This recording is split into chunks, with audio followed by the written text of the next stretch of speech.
Welcome to Thanvi cooking.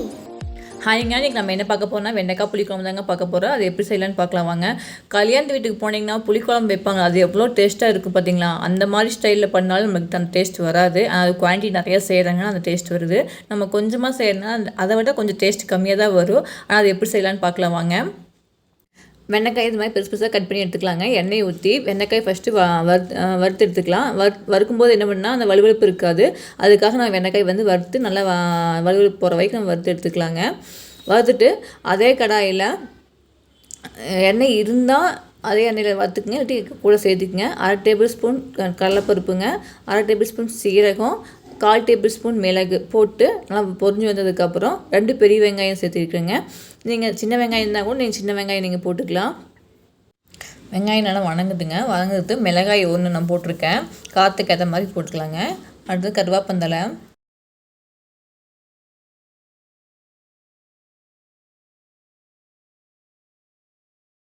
வெங்காயம் வணங்குறதுக்கு உப்பு தேவையான அளவு போட்டுக்கலாங்க.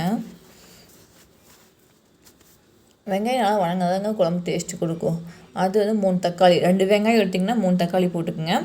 1 கூட சேர்த்திக்குங்க. வெங்காயம் 3 போட்டிங்கன்னா தக்காளி 4 சேர்த்திக்குங்க. 1 தக்காளி 1 கூட சேர்த்திக்குங்க. அப்போ தான் அந்த புளிப்பு டேஸ்ட்டோடு நல்லாயிருக்கும். தக்காளி இப்போ நல்லா வணங்கிட்டு நல்லா குழஞ்சி வந்ததுக்கப்புறம் பாருங்கள், இது மாதிரி நல்லா குழஞ்சி வந்துடுச்சு. இந்த மாதிரி தக்காளி நல்லா வணங்கி வந்ததுக்கப்புறம் நம்ம என்ன ஆட் பண்ணுறோன்னா கொத்தமல்லி பொடிங்க. அது 1/2 டேபிள் ஸ்பூன் நான் போட்டிருக்கிறேன். வெறும் கொத்தமல்லி பொடி மட்டும்தான் 1 டேபிள் ஸ்பூன் போட்டிருக்கிறேன். 1/4 டேபிள் ஸ்பூன் மஞ்சத்தூள். வத்தக்குழம்பு பொடி இருக்கிறனால 2 ஸ்பூன் நான் போட்டிருக்கிறேன். வத்தக்குழம்பு பொடி இல்லைன்னா நீங்கள் சாம்பார் பொடி கூட நீங்கள் 2 ஸ்பூன் ஆட் பண்ணிக்கலாம். சேர்த்திட்டு அது நல்லா வணங்குறதுக்கப்புறங்க ஒரு பிடி தேங்காய், ரொம்ப ஜாஸ்தியாக வேணால் ஒரு கை அளவுக்கு தேங்காய் போட்டு நல்லா வணக்கி விட்டுக்கலாங்க. தேங்காய் நல்லா வணங்கினதுக்கப்புறங்க ஆனதுக்கப்புறம் மிக்சியில் போட்டு நம்ம அரைச்சி எடுத்துக்கலாம்.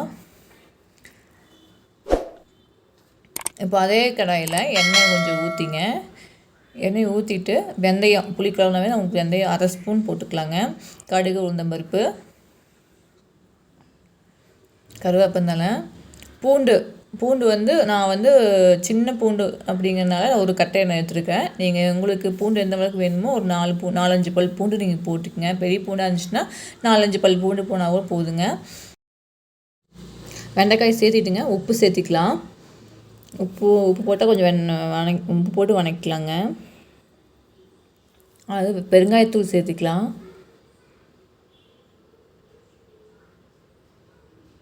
நல்லா வணங்கட்டுங்க. அடுத்தது தக்காளி பேஸ்ட்டை நம்ம உள்ளே அரைச்சி ஊற்றிக்கலாங்க. தண்ணி உங்களுக்கு எந்த அளவுக்கு குழம்பு திக்னஸ் வேணுமோ, எந்த அளவுக்கு வேணுமோ அந்த அளவுக்கு பார்த்து தண்ணி ஊற்றிக்குங்க. நான் 1 கப்புக்கு மேலே 1.5 கப் தண்ணி ஊற்றிருப்பேங்க.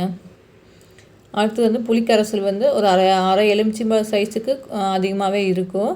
அது நம்ம கரைச்சி உள்ளே சேர்த்திக்கலாம். நல்லா கலரி விட்டுங்க, மூடி வச்சிடலாம். உப்பு போட்டுக்கலாங்க. உப்பு கொஞ்சம் பத்தலை, அதனால் உப்பு நான் மறுபடியும் சேர்த்திருக்கிறேன். பாருங்கள், இப்போ நல்லா கொதிக்குது.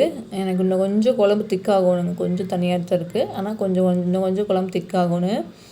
மூடி வச்சு பாருங்கள் இப்போ எந்தளவுக்கு சுண்டி வந்துருச்சுன்னு. இந்த அளவுக்கு ஆனால் சுண்டி வந்தால் தான் குழம்பு டேஸ்ட்டாக இருக்குங்க.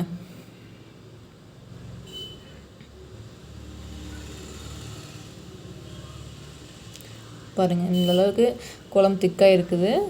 இந்த ஸ்டேஜில் நம்ம அடுப்பு ஆஃப் பண்ணிடலாங்க. அவ்வளோதாங்க, ஈஸியாக சிம்பிளாக பண்ணிடலாங்க. சுட சாப்பாட்டுக்கு புளிக்குழம்பு செம்ம டேஸ்ட்டுங்க. கூட